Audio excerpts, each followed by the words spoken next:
son el colectivo, son el equipo de Casa Adentro. El equipo de investigación Creación Casa Adentro hoy está representado por Andrés Roldán, Erika Orozco, Laura Buritica, Luisa Fernanda Zapata, Marcela Cardona, María Isabel Izaza, Miguel Arango y Valentina Mejía. Un equipo interdisciplinario que articula prácticas artísticas, investigativas y comunitarias. Casa Adentro, que es... Su proyecto, titulado Casa Adentro, Saberes Tradicionales de la Domesticidad Cotidiana, Narrativas de la Mujer, propone una apuesta por visibilizar los saberes tradicionales en torno al sistema casa, habitante, artefacto, a partir de las experiencias cotidianas de mujeres del territorio plururbano del municipio de Río Sucio al noroccidente de Caldas. A través de la investigación-creación, el colectivo ha desarrollado procesos de co-creación de relatos expandidos y estrategias de apropiación social del conocimiento, con el fin de reconocer proyectos de las memorias, prácticas y territorialidades que configuran un paisaje cultural marcado por la minería de arcilla, la hibridez sociocultural y las múltiples identidades que lo habitan.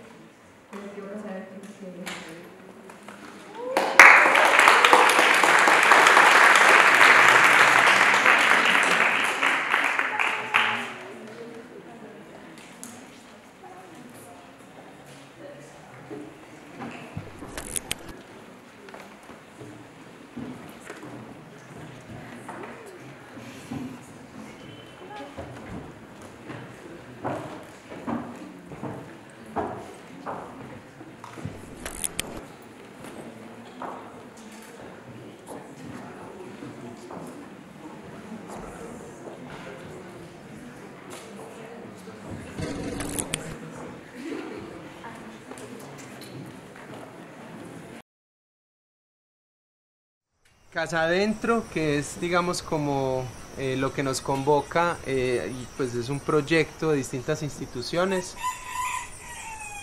El proyecto tiene, digamos, como una finalidad y es hacer un proceso, digamos, como de diálogo entre las mujeres y las personas que acompañan a esas mujeres en el hacer, digamos, como la vida cotidiana, ¿cierto? El hacer la casa todos los días.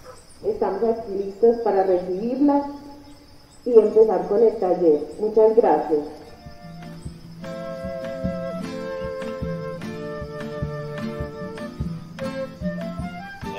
Van casa adentro, ay, yo voy a llorar, entendiendo que la casa, que el cuerpo es una casa, ¿no es cierto? El tema con el cual vamos a estar trabajando hoy es un poco como la contada de historias.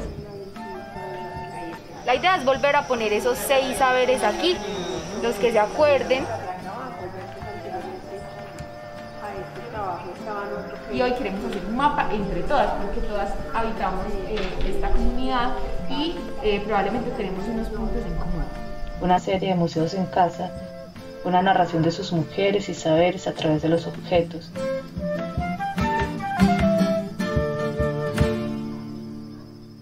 Quiero comenzar diciendo que ahorita en un saludo con una de las colegas de acá de Manizales nos preguntó a Marcela y a mí que vivimos ahorita en Medellín, en Flota Espina, para estar acá, que bueno, venir hasta acá para hablar 5 minutos no tiene como mucho sentido, ¿cierto?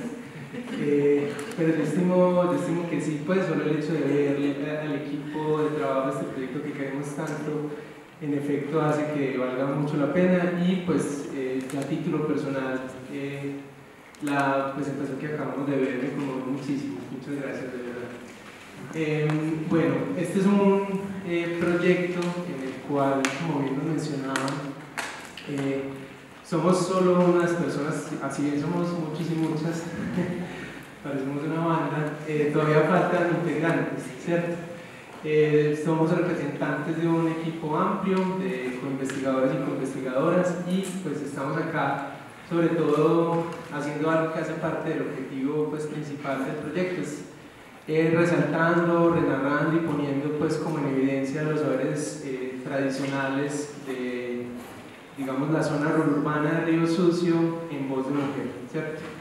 Ese es como el objetivo, de ahí que en general lo que estamos haciendo ya hace 3 años que terminó el proyecto es aprovechando estos espacios de divulgación para poner en lo posible en estos breves conversaciones y demás, como las cosas que aprendimos y supimos de la voz de unas 43 mujeres con las que trabajamos.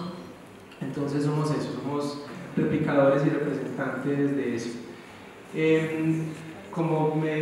Digamos, la labor en estos 5 minutos que tengo es dar cuenta de la, digamos, contextualización del proyecto. Pues vale decir que es un proyecto que nace a partir, digamos, como de la sumatoria de un montón de inquietudes de diversos investigadores e investigadoras que vienen del diseño, de la comunicación, de la filosofía, de la arquitectura, que se habían estado preguntando por los saberes tradicionales y que paradójicamente en un, digamos, como momento inquietante que vivimos en pleno confinamiento en el 2020, cuando sale la convocatoria de Investigarte del Investigarte 2.0, pues gracias a la iniciativa de una colega, Valentina Mejía Mezquita, que ahorita lo oirán, empezamos como a tener un punto de conexión diversas investigadores e investigadoras en Medellín, en Manizales, en Bogotá, para hacer la postulación del proyecto.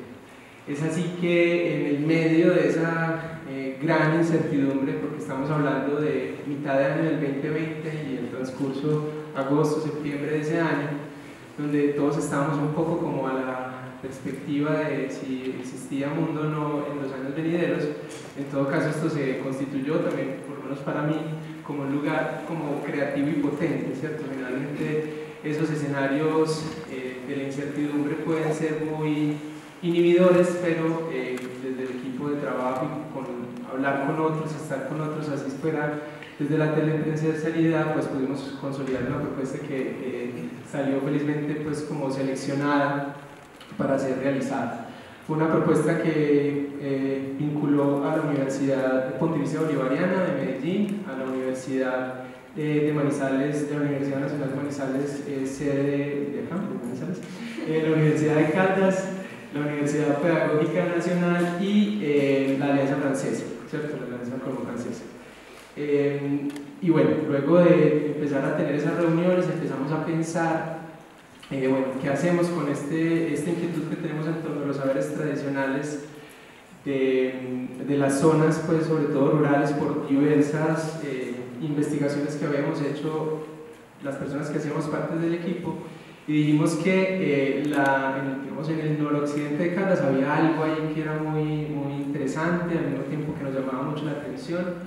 Y bueno, en distintas discusiones definimos que Río Sucio era un lugar que hacía como síntesis en buena medida de la pluriculturalidad y la diversidad étnica de nuestros territorios, y dijimos que ahí había algo, ¿cierto? Y fue chévere que luego, ya en retrospectiva, parte de lo que nos dijera una de las personas de Río Sucio es que entendían ese lugar como una Colombia en chiquito, ¿cierto? Porque realmente tiene un montón de asuntos positivos y de muchas tensiones también muy complejas. Y dijimos que nos interesaba especialmente, porque también habíamos intuido eso, que esos saberes reposaban sobre todo en las maneras en que las mujeres, digamos, cuidan la vida.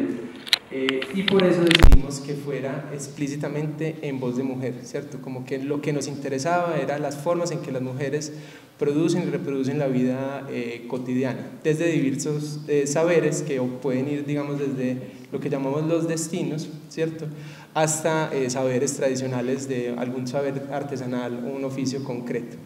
Y con esa inquietud, pues como que establecimos ese objetivo que mencionaba ahorita, que era justamente renarrar esos saberes que sabíamos que nos íbamos como a encontrar, y buscar que desde esta multiplicidad de disciplinas, desde de la creación, de la comunicación y el diseño, la arquitectura, en fin, pudiéramos poner al servicio esos saberes que teníamos para que eso se pudiera pues como replicar en otros escenarios. Es así que establecimos la propuesta, se mandó a la convocatoria, se consolidó y decidimos pues ingresar al territorio de Río Sucio.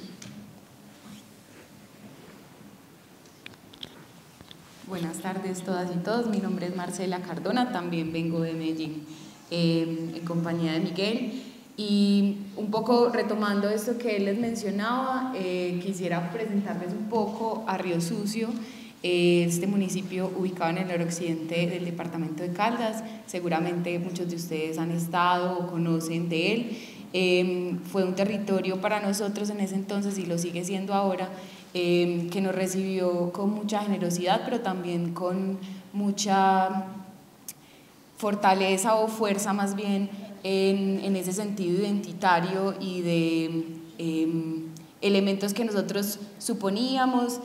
Teníamos como unas pistas, pero cuando llegamos allá nos encontramos con una potencia muy grande. Río Sucio queda ubicado, como les dije, en el noroccidente del departamento de Caldas. Tiene como unas condiciones geográficas que, si bien recuerdan, está el Cauca, que parte un poco el departamento en esa zona oriente y occidente, y eso geográfico condicionó mucho la manera en que se pobló este territorio. Entonces, si ustedes más o menos hacen como el recuento de los pueblos que uno tiene al lado oriente de Caldas, pues como Pacoraguá, Saramina, son unos pueblos que están muy marcados por una colonización o unas identidades muy antioqueñas o muy de esa que algunos llamarían blanquitud de Caldas. Parte de mi familia paterna es de esa zona y yo siempre reconocí a Caldas como un territorio blanco.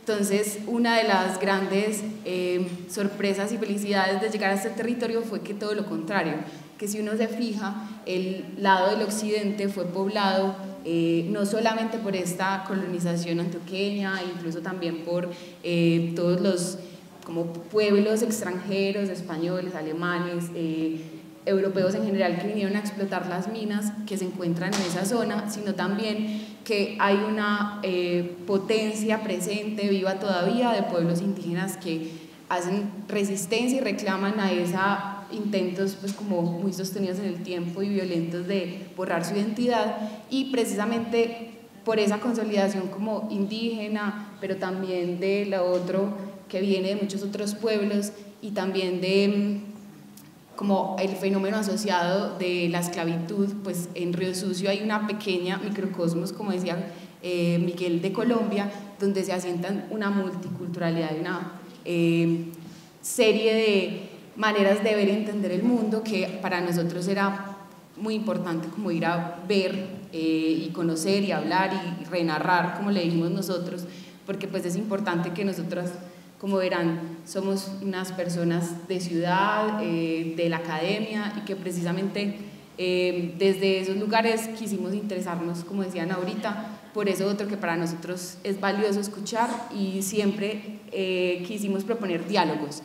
Entonces, este proyecto, que ya les contaremos más, se parte como de esa inquietud de conocer esas otras formas de saber que para nosotros son igual de valiosas, y por lo mismo nuestro interés de ir a reconocerlas, a compartir con ellas y a aportar también desde lo que nosotros sabíamos. Un poco, no sé si ya eso, gracias. Esta es una cartografía que construimos dentro del proyecto para contarles que dentro del territorio de Río Sucio, que es muy amplio y muy diverso, pues logramos consolidar 4 grupos en los que trabajamos.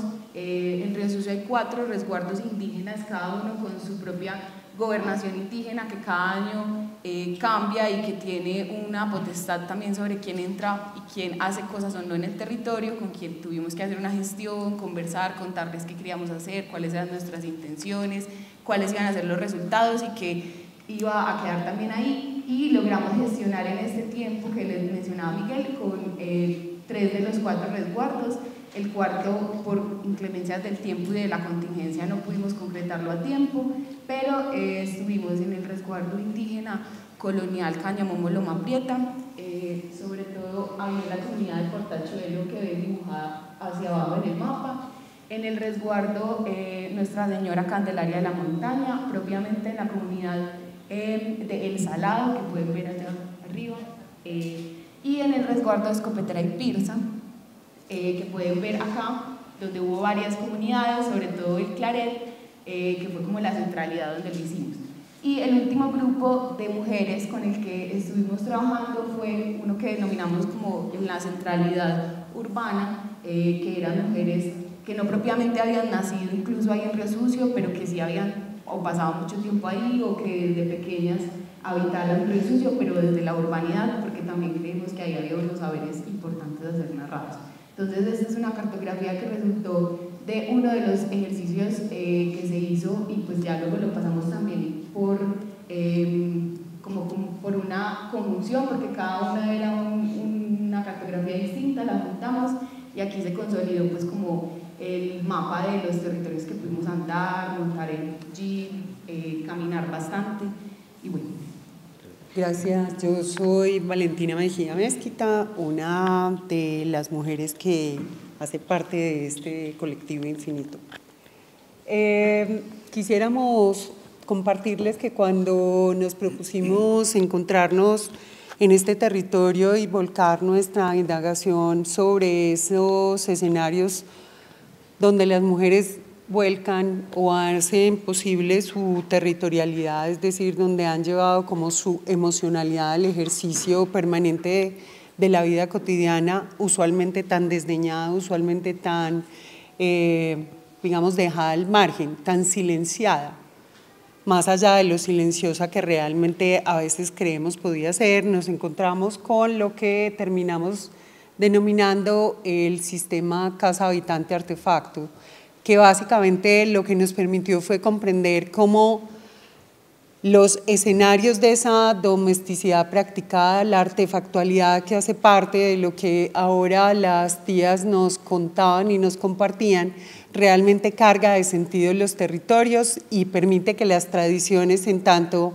maneras de ser y existir, en tanto maneras de configurar eso que nos identifica o eso que nos permite constituir la ética del cuidado, las prácticas de una sabiduría tan valiosa que es transferir, por ejemplo, el saber heredado de los guardianes y las guardianas de semillas, las prácticas del trapiche, la de la siembra colectiva, la de las callanas, entre muchas otras cosas, sin dejar de lado, por supuesto, las prácticas, por ejemplo, de la indumentaria que vinculan a Río Sucio con el carnaval.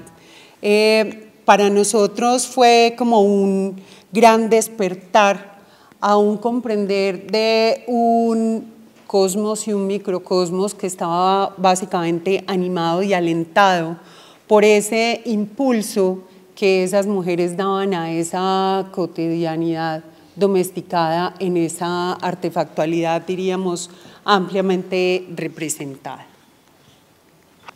Lu.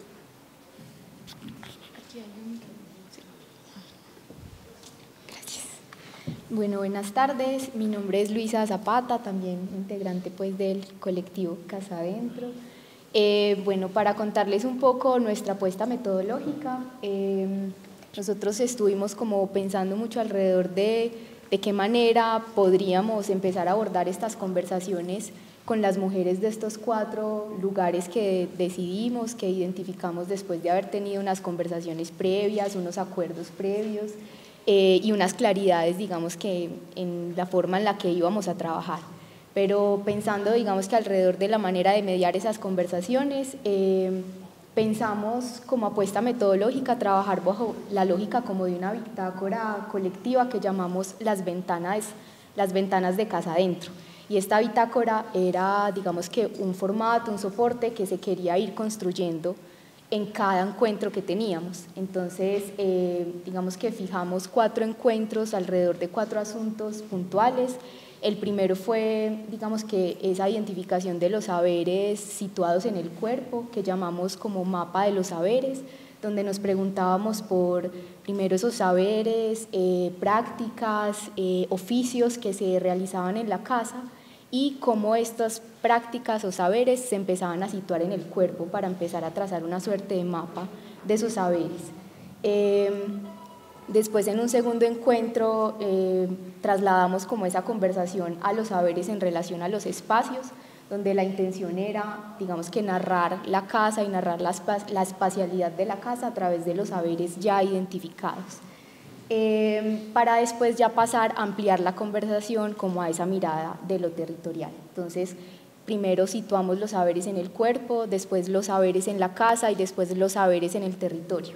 Ya digamos que en este espacio más amplio, colectivo, donde hicimos una gran cartografía para identificar lugares comunes, lugares de encuentro de las comunidades, pero también cómo esos saberes empezaban a hacerse presentes también a nivel territorial y cómo podíamos empezar a trazar unas rutas que relacionaran a las personas con sus casas, con sus saberes, con sus objetos que empezaban a estar presentes como de manera también colectiva y comunitaria en el territorio.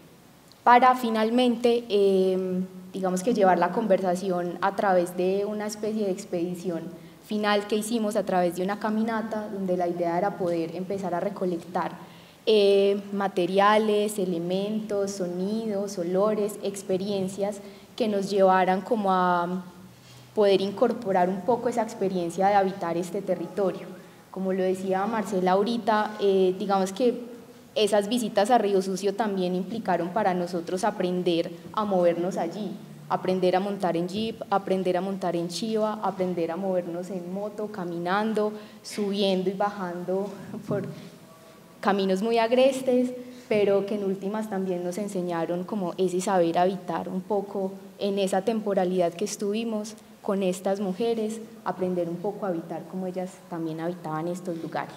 Y finalmente todo esto digamos que se concentró en el último encuentro, que si bien no estaba pensado como fascículo dentro de nuestra gran bitácora, era el último encuentro para poder construir los museos en casa, donde digamos que a partir de unos ejercicios a escala se construyó casi que una casa por territorio donde podíamos ver ahí reflejados los saberes, los espacios, los objetos y también el lugar de las mujeres en esa manera de narrarse a través del cuerpo, a través del territorio y a través de los espacios y los objetos de la casa. Muchas gracias, mi nombre es María Isabel, hago parte de este grupo tan interesante y tan querido. Bueno, como lo han contado nuestros compañeros, este es un proyecto de investigación-creación, entonces gran parte de este aliento está enfocado a varios productos de creación. Entre ellos tenemos un libro arte, que lo tenemos por aquí, ahora lo vamos a rotar entre ustedes para que lo puedan ver. Y este libro en particular, pues podríamos contar de que es un libro arte. Un libro arte es un libro que se lee de una manera diferente. Es un libro para ser sentido, para ser disfrutado desde los sentidos, para tomarse el tiempo, la pausa, el goce y disfrutar de un libro objeto que es un objeto artístico. Reunir todo lo que había sido este proyecto de más de 2 años y tantos sentimientos recogidos a lo largo de este tiempo, pues nos llevaba a tomar unas decisiones en este proceso de investigación-creación y lo hicimos desde varios autores. Creo que todos los que estamos aquí somos autores de este libro arte, más muchas de las mujeres con las que trabajamos y el equipo que somos muchos más de los que estamos aquí sentados. El libro decidimos organizarlo como en 3 cuerpos para poder comprender un poco de lo que el proyecto fue. Entonces tiene un cuerpo inicial que son unos artículos sobre cada uno de los territorios que ya la compañera Marcela nos explicó de ellos, de estas comunidades ubicadas en los resguardos, más Río Sucio Urbano. Entonces se escribieron unos artículos sobre estas comunidades, siempre con un lenguaje muy claro, muy sencillo, muy cercano, que fuera a ser fácilmente leído por todos y todas. Hay una segunda parte del libro arte, que es un libro objeto, es un cuerpo para ser desbaratado, para ser recortado, para ser cocinado, para explorar. Este segundo cuerpo se trata de entrar a la casa, de ponernos en muchas de las actividades que nosotros encontramos allí a lo largo de lo que fue Casa Adentro. Entonces, eso le llamamos como de la riqueza visual, es una parte bastante ilustrada, muy rica, como en la participación del lector frente a este cuerpo del libro. Y un tercer anexo, cuerpo, que es este que ustedes están viendo en la pantalla, que se llama el glosario ilustrado, porque con las visitas también que los compañeros ya les han contado, encontramos que hay una manera diferente de nombrar las cosas en los territorios, unas palabras distintas con las que se nombran las cosas. Y se hizo un trabajo entre conversadito, entre tinto, entre encuentros con las comunidades y se fue construyendo este glosario ilustrado que enriquece mucho el encontrar ese territorio y el entender ese territorio. Entonces este es un tercer cuerpo que se abre como se abren los envueltos allí en los alimentos y encontramos las distintas maneras de narrar el espacio. Eran inicialmente formatos visuales, fotográficos, ¿cierto? Audiovisuales, y luego fuimos migrando a esas otras materialidades que nos va arrojando el proceso de investigación-creación, como pues por ahí tenemos unas maquetas que se hacían de las casas, ilustraciones del territorio, cartografías que se hacían, pues implica participar de distintas dinámicas domésticas y por lo tanto también pues mostrarles de los objetos, por ejemplo. Y uno de los resultados que también obtuvimos en el proyecto fueron los paisajes sonoros. Estos paisajes sonoros están disponibles en algunas plataformas y recogen parte de la experiencia desde los sonidos propios de ese territorio, pasando luego a, digamos, a las dinámicas que se iban dando y que iban generando ciertas sonoridades y posteriormente configurando ese paisaje sonoro que nos permite a nosotros entender la relación del sujeto, el objeto y el entorno. Tanto, digamos, nos interesan las prácticas de la domesticidad, los objetos practicados, los saberes tradicionales y todos narrados en voz de mujer.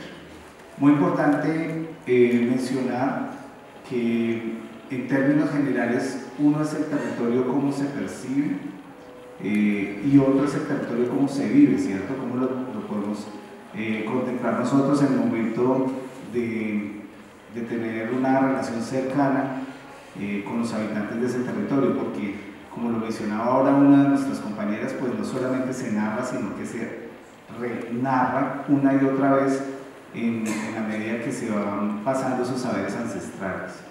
Muy importante reconocer que hay, pues, digamos, iniciativas puntuales como los guardianes de semillas que mencionaban ahora, que tienen unos saberes frente a la relación con el territorio, con la casa, con la familia, con la comunidad y cómo se van pasando mediante la oralidad. Una de las preocupaciones del proyecto era precisamente cómo documentar esto, cómo socializarlo y aproximar, digamos, a un público mucho mayor a estas realidades que tal vez, como lo mencionaba la propia Valentina, han estado silenciadas y no necesariamente eran tan silenciosas como nosotros pensábamos antes de acercarnos. El proyecto, pues acá tenemos algunos QRs que nos redireccionan hacia esos registros sonoros. Son registros, aproximadamente 13 registros de 3 minutos que nos permiten a nosotros sentirnos en contexto, ¿sí? Y que apoyan, digamos, la experiencia visual que se había documentado previamente y que posteriormente pues, nos llevó a un producto audiovisual mucho más estructurado. Junto con Marce fuimos las jóvenes investigadoras de este proyecto. ¿Y se escucha? Bien, ahí ya, eso.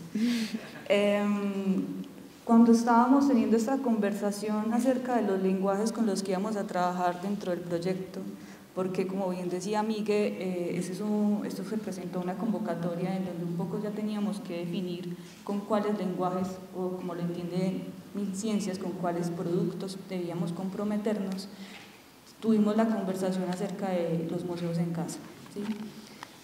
Dentro de esa conversación entendíamos que, como recordábamos más bien como cuál es la noción de museo, ¿sí? Cuál es la noción de museo en términos desde la modernidad, ¿sí? En donde hay una preocupación por el museo y se comprende el museo como un cubo blanco, donde hay una preocupación muy grande en términos arquitectónicos, como podemos ver, por ejemplo, con el Museo del Guggenheim, ¿cierto? Que es como, bueno, ¿cómo vamos a hacer un museo que sea novedoso, pero que sea novedoso en términos de su infraestructura? Entonces luego empezamos a hacer como este barrido y empezamos a preguntarnos cómo se entiende entonces el museo en esta época más contemporánea, más actual. En ese sentido tuvimos que hacer una revisión de esta noción en términos internacionales, nacionales y locales, y encontramos, por ejemplo, museos como el Museo Precario, en donde hay una preocupación por cómo el museo entonces establece diálogos con la comunidad, en especial con las comunidades que no pueden acercarse a estos museos, sino porque son comunidades, por ejemplo, en Francia, pero que residen en la periferia. Y cómo a través de una conversación con las comunidades se empieza a construir un museo hecho por las mismas manos de la comunidad y explorando entonces otro tipo de materialidades, que por eso un poco su nombre, como el Museo Precario. Pero también encontramos aquí, en un nivel más local, en Manizales, iniciativas como el Museo Modulable, que es un museo que surge en la Universidad de Caldas, liderado por el profesor Sebastián Rivera, en donde encontrábamos que tanto como en el Museo de Precarios, finalmente se hizo como toda una estrategia para exponer obras de arte de grandes artistas con larga trayectoria, como, no sé, Picasso, y que pudieran llegar a una comunidad en la periferia. En el Museo Modulable de la Universidad de Caldas pues encontrábamos como otro tipo de estructura que, como su nombre lo dice, le permitiera a los estudiantes, en especial a los estudiantes de la Universidad de Caldas, poder acercarse a realizar una exposición que pudiese ser incluso itinerante, que pudiese contar con una estructura móvil, que pudiese encontrar una estructura que no siempre era la misma, sino que por medio de cubos se armaba y se desarmaba. Luego encontrábamos entonces museos que empezaban a tener un diálogo con la ciudad, con lo urbano. Encontrábamos museos como el Museo de la Calle, que es una iniciativa de Bogotá, en donde un grupo de cambalacheros dicen, bueno, vamos a construir un museo, pero va a ser un museo que, como veíamos en estas otras dos iniciativas, pues no se pregunta por exponer obras de arte, sino que es un museo que surge del cambalache, de estar recorriendo la ciudad y decir, vecino, ¿usted qué tiene para ofrecer para el museo? Yo se lo cambio por esto, y son museos que empiezan a funcionar a través del trueque. O museos como el Museo del Andén, que es una iniciativa en España, en donde encontrábamos que era un museo que está situado literalmente en el andén, y que funciona a partir de donaciones de objetos encontrados, de cómo empezar a encontrar relaciones de esos objetos que encontramos en la calle que parecieran basura, pero que cuando les tejemos un diálogo y hay un asunto curatorial ahí ya de por medio, pues empieza a notarse como un museo. Hasta que llegamos incluso a iniciativas como el Museo del Andén, que es un museo que también funciona en Bogotá, en donde ya no hay objetos, sino que hay relaciones. Entonces, como este museo, que un poco involucra a los vendedores ambulantes que están al frente de una universidad, que cuenta las historias de estos vendedores y que también cuenta la relación de los estudiantes con los vendedores, porque algunos les guardaban la mochila, porque allí compraban algo para poder sobrevivir a las clases, en fin, cómo se empiezan a establecer relaciones y cómo podemos entonces crear un museo que ya, como veíamos en la modernidad, no depende de una estructura física. En ese sentido, pues empezamos a conversar en cómo podríamos entender nosotros esa noción de museo, y que empezamos a acercarnos a nociones como los museos en casa, pero no entendiéndolos como casas museos, porque también además las casas museos como, no sé, como la de Frida Kahlo en Medellín con algunos artistas como Débora Arango, son como casas museos en donde lo que hacen es que usualmente las casas en donde vivieron estos grandes artistas pues se convierten en museos, pero no son museos vivos. Y encontramos que en nuestra investigación sí nos preocupábamos un poco por esa noción entonces de un museo vivo, de un museo que conviviera con las personas y que en ese sentido pues se empezara a entender como un archivo. Allí entonces tuvimos como una primera estrategia, y es que, como les contaba Luisa, pues empezamos a recoger cada uno de esos hallazgos dentro de los colaboratorios, de la relación del saber con el cuerpo, la relación de ese saber con el espacio de la casa, luego esos mapas que se construyen en comunidad, y finalmente esos recorridos de sus casas, y nos encontramos como una suerte de puzzle, ¿sí? Como un mapa visual que estaba fragmentado, que en algún momento tuvo un orden porque así surgió en los talleres, pero que teníamos la posibilidad de desordenarlo para reorganizarlo. Entonces, la estrategia en términos metodológicos para poder empezar a construir estos museos en casa, como un poco también es una estrategia transversal dentro de nuestra investigación, es la conversación. Es sentarnos a conversar y en este caso tomar la decisión, porque fue una decisión conjunta, de construir un museo que fuera un solo museo por comunidad, lo cual ya era como un objetivo grande, porque teníamos entonces que construir un museo que pudiese representar esos saberes de esa comunidad, pero en el que ellas también pudiesen verse reflejadas por sus propios saberes y un poco por los hallazgos que habíamos encontrado. No sé si Lau quiere mencionar un poquito como sobre la metodología. Hola, mi nombre es Laura Bútica.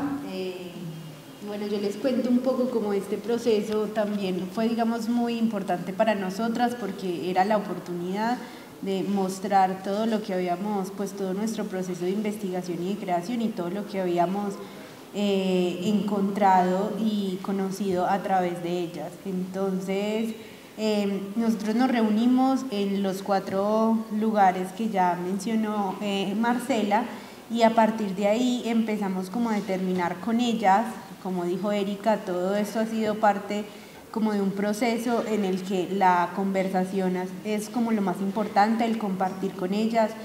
Para nosotras también fue, digamos, muy relevante saber que nosotros no podíamos como entrar y simplemente como extraer información y lo que, digamos, de alguna manera teníamos que entregarle como a MinCiencias como resultado, sino entablar como una relación de cercanía, de afecto, a través, ellas nos lo expresaron muchísimas veces, a través de la comida, a través de contarnos sus historias, sus formas de habitar, sus tristezas, sus alegrías, digamos, de no llegar solamente como a realizar la investigación, sino compartir con ellas un espacio, digamos, muy significativo.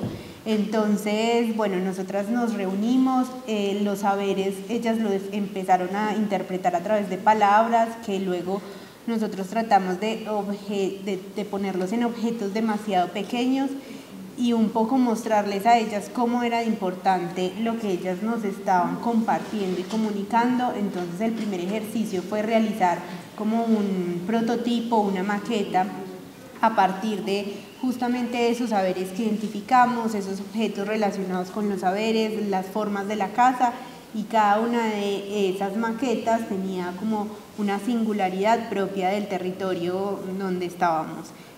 Colores, formas, dónde estaba el patio, dónde se ubicaba la cocina, porque la cocina estaba al lado del comedor o porque estaba al lado de la sala, porque era lo primero que veíamos o lo último. Todas las 4 casas eran diferentes, la materialidad, digamos, no en esencia pues en la maqueta, sino como en la forma y en el color. Y finalmente lo que mostramos como resultado fue un poco hacer esas maquetas, unos prototipos mucho más elaborados, digamos. Nosotras ya sin la ayuda de ellas en Manizales construimos estos objetos que queríamos exponer y que de alguna manera también queríamos dejar en las comunidades. Eso hicimos para que ellas, digamos, fue muy hermoso cuando nosotras estuvimos allá y ellas no eran como que para ellas, no sé, hacer arepas, hacer la mezcla de las arepas y por dentro ponerles frijol o del amasijo, para ellos eso era como algo tan cotidiano y para nosotros era un saber tan elevado, cómo procesaban el maíz, cómo desde sus inicios cómo cultivaban y cómo hacían que esto ya fuera como un proceso. Entonces ellos no veían esto como un saber, o sea, lo veían como algo normal, algo de la cotidianidad, que finalmente es eso, pero que si lo pasamos como de generación a generación y cuando se va perdiendo el mismo hecho de los trajes que hacen para el carnaval de Río Sucio, esto era como, pues es como una tradición, pero algo que como que se vuelve paisaje. Y ese paisaje no necesariamente es como que tenga un foque y un paisaje bello, sino que es como, bueno, sí es normal, y para nosotras nunca fue normal, y por eso quisimos como expresarlo a través de esos museos, de lo que era representativo y especial para ellas y para nosotras. Y bueno, este fue como el ejercicio que finalmente mostramos, el resultado, el proceso como de investigación, más tangible, además pues de todos los otros que ya mencionaron pues mis compañeros y compañeras.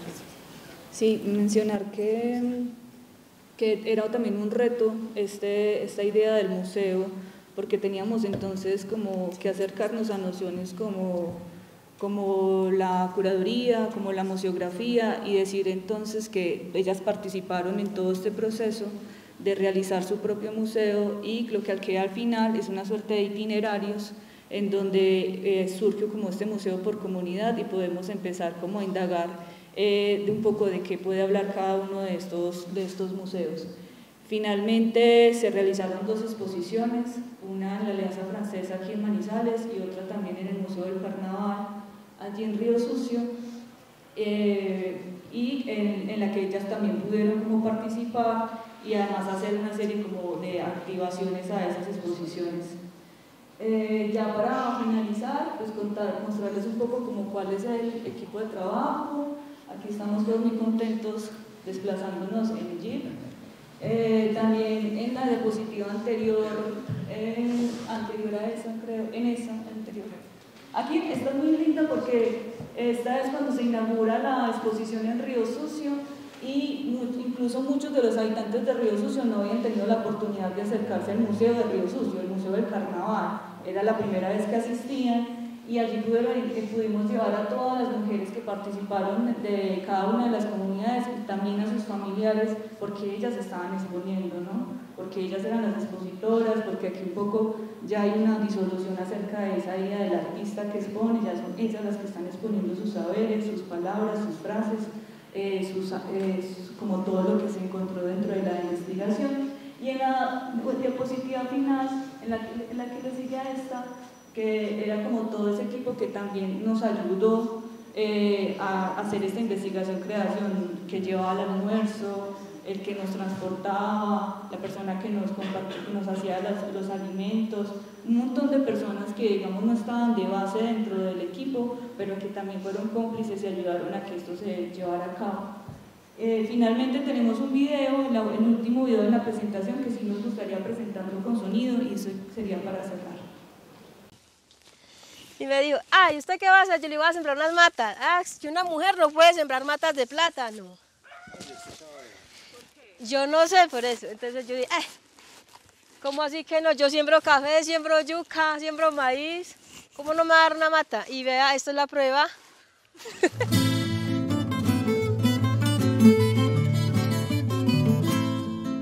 Eso no, yo no sé, ellos que aprenderán de mí. Yo les enseño todo lo bueno de la vida, que hay que trabajar, lo que sea, que no importa el trabajo, pero entonces que vayan y respondan, ¿cierto? Que no me dejen los trabajos por ahí tirados. Soy de las personas que no me gusta dejar las cosas a mitad. Ay, no.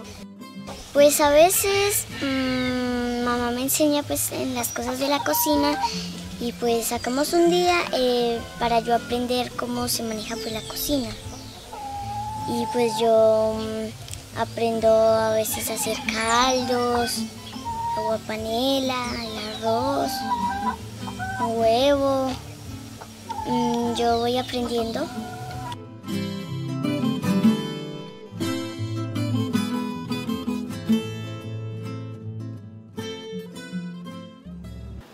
Suponiendo, o bueno, suponiendo no, ya que visitaron tantos y varios resguardos, sí, de indígenas de Río Sucio, y también estuvieron en la parte urbana del pueblo, deben existir diferentes similitudes entre las tradiciones o saberes, ¿cierto? Entonces, la pregunta es la siguiente: ¿qué similitudes y diferencias notaron entre los saberes tradicionales, costumbres y lenguaje, entre la parte rural y la parte urbana de Río Sucio?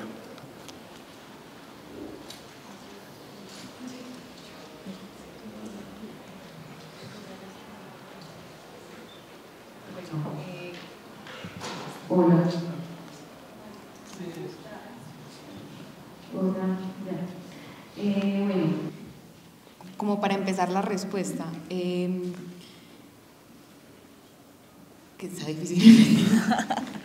No, pero nosotros sí, desde los hallazgos que hicimos como en la síntesis del proyecto, encontramos unas particularidades y unas diferencias en las comunidades y en los grupos que visitamos, más que por generalizar que así pasa en todo el resguardo, como en los grupos que acompañamos y que nos acompañaron, pudimos identificar primero que los resguardos indígenas tienen los 3 distintas fechas de consolidación, digamos, legal o con orígenes distintos desde su nombre. Por ejemplo, el resguardo indígena de origen colonial Cañamombo Loma Prieta es uno de los más antiguos porque tiene pues como un archivo, un documento de la colonia en la que se dice que existe, entonces es, digamos que mucho más antiguo que, por ejemplo, el resguardo de Escopetera Pirsa, que hasta hace poco se consolidó legalmente pues bajo la legislatura como de la nación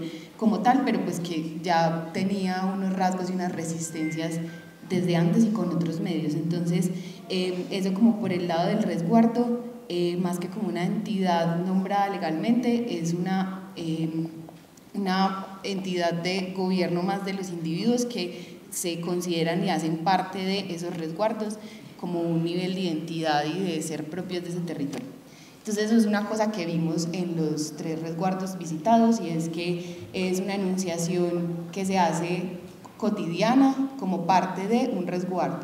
Sin embargo, también hay como una particularidad que a mi parecer fue bella, y es que uno tiene un imaginario de las cosas. Siempre nos pasó mucho que imaginábamos algo y cuando íbamos allá nos encontrábamos con muchas cosas distintas. Y por ejemplo, imaginarse un resguardo indígena, si uno se imagina un resguardo indígena al Amazonas, es muy distinto a lo que van a encontrar en Río Sucio, que es hermoso porque yo llegaba a las comunidades y llegaba donde mi abuela, o sea, yo sentía que estaba en una casa también al mismo tiempo de una persona indígena que se enuncia indígena, pero que tenía muchos asuntos campesinos de mi abuela, que es y nació en Pácora, Caldas. Entonces eso ahí ponía como en evidencia esto multicultural que les decíamos ahorita, es al mismo tiempo ambas cosas, esa identidad campesina, esa identidad rural, esa identidad indígena, eso como en las 3 partes.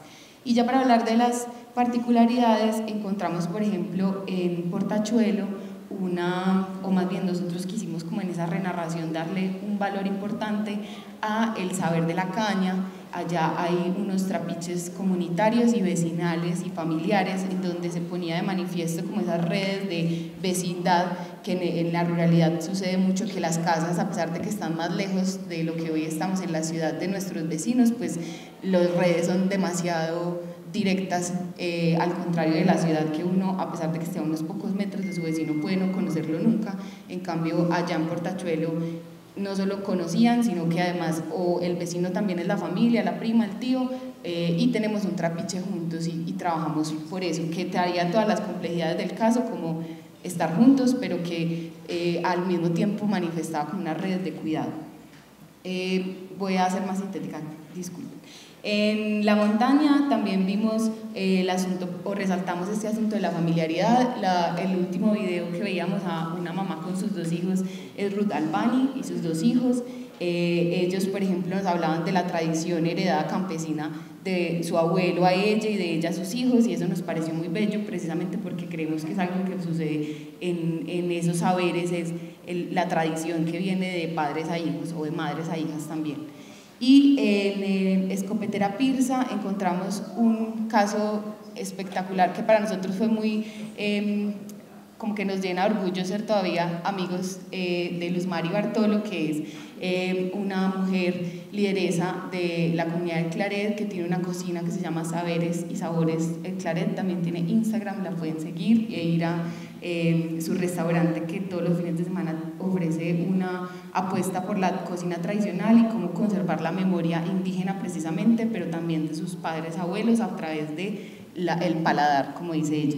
Entonces ahí también vimos como una apuesta de memoria a través de la comida, del resguardo de semillas y de la transmisión de conocimiento a partir de lo que genera comer y conversar. Eso por parte de lo de ruralidad. No sé si alguien quiere complementar en lo urbano para yo no...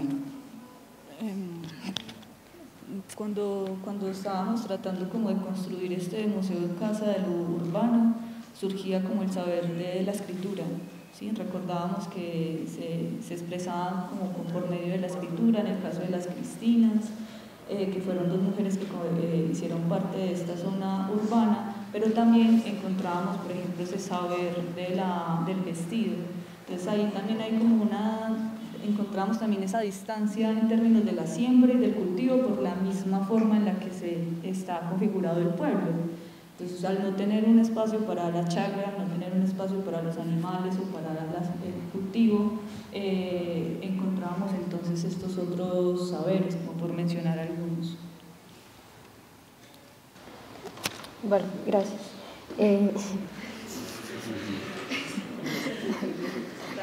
Yo quería preguntar por cómo ha sido el proceso investigativo después de que se dio por concluido el proyecto, si han surgido nuevas intenciones investigativas respecto al tema o al territorio, y cómo se han logrado sostener esas amistades que se gestaron pues, durante la investigación.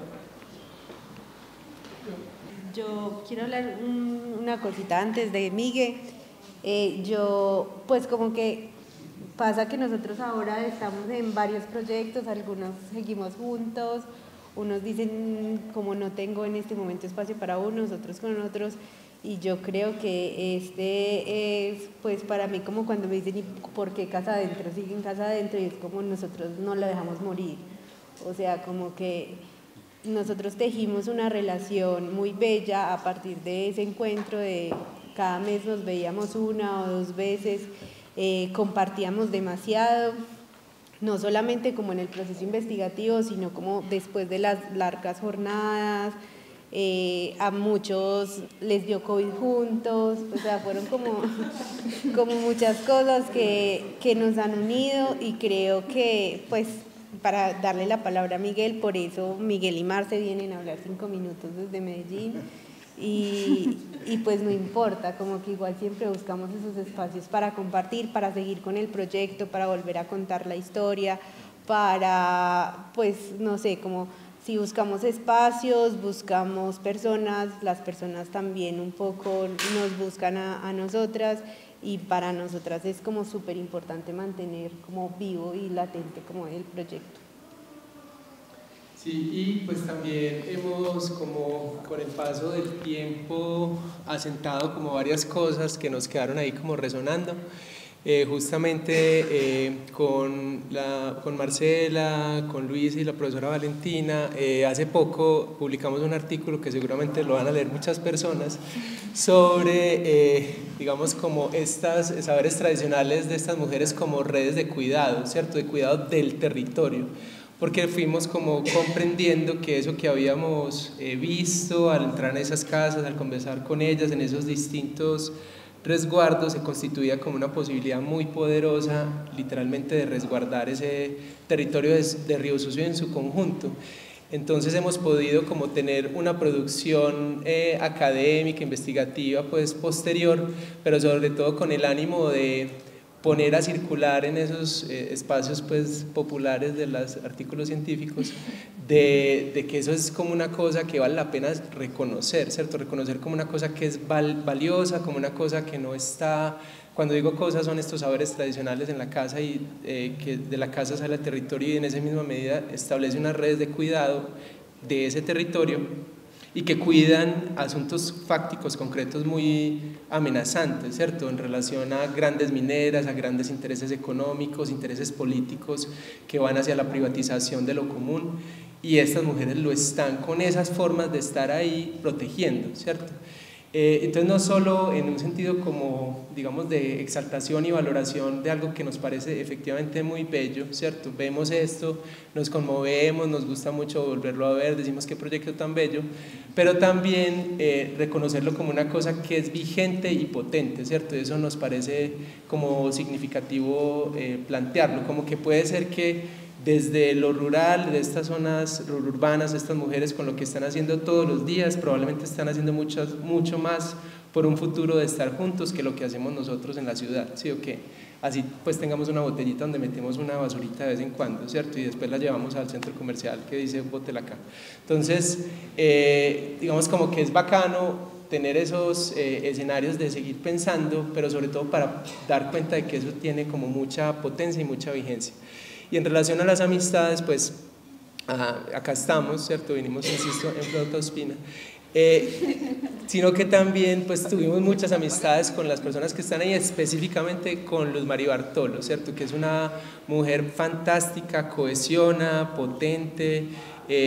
Incluso hace poco pues como que con mi compañera decidimos tener un hijo y se lo llevamos como mira, este es nuestro hijo, ¿cierto? Entonces es una amistad que está ahí, que es potente, que tenemos muchos entusiasmo de seguir trabajando. Hemos tratado de apuntarle a algunos proyectos de investigación, no se nos han dado las cosas, pero estamos pues con una pulsión que está ahí latente y que seguro va a seguir pues comandando.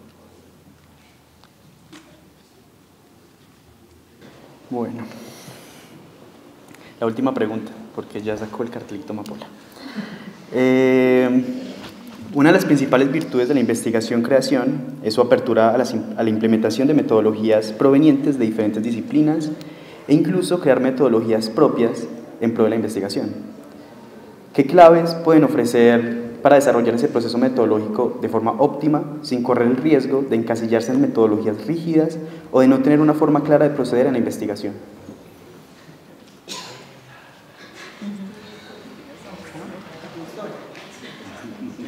Aquí somos un montón de profesores.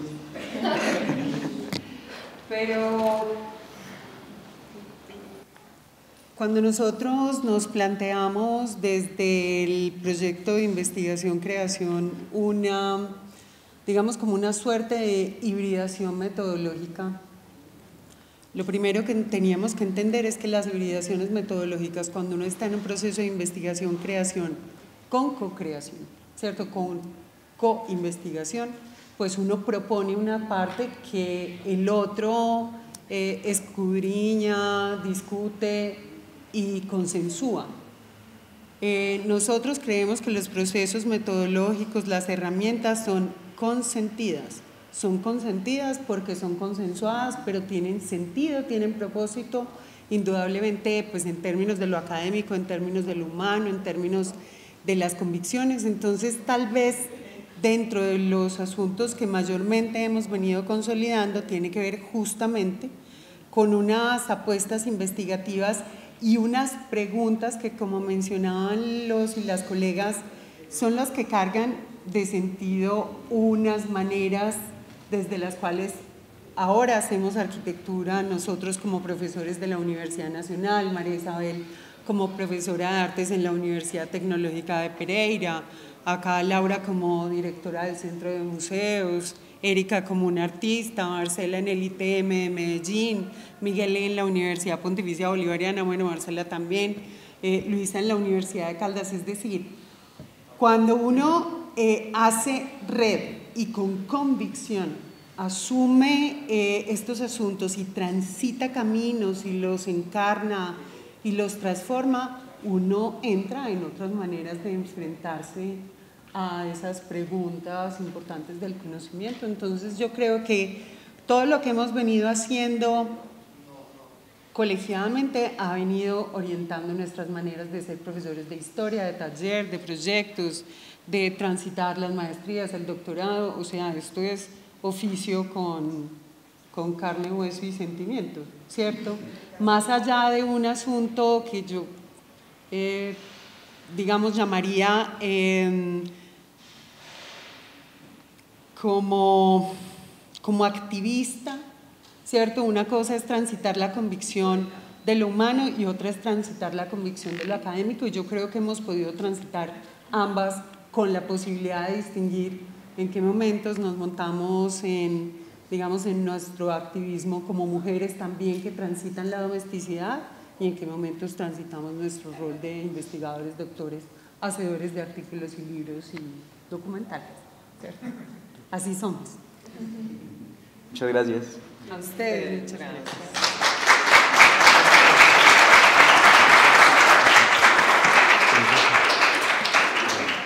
Bueno, muchas gracias por asistir el día de hoy. Yo quería también agradecer sobre todo a las profesoras Andrea Ospina y Alejandra Paola Murcia, con quien tengo la suerte de coordinar el semillero, Ana María Peña y Daniel Ruiz, que hicieron el ejercicio a pesar, tal vez no se les notó, son un poco tímidos, pero lo hicieron muy bien de estar acá y moderar.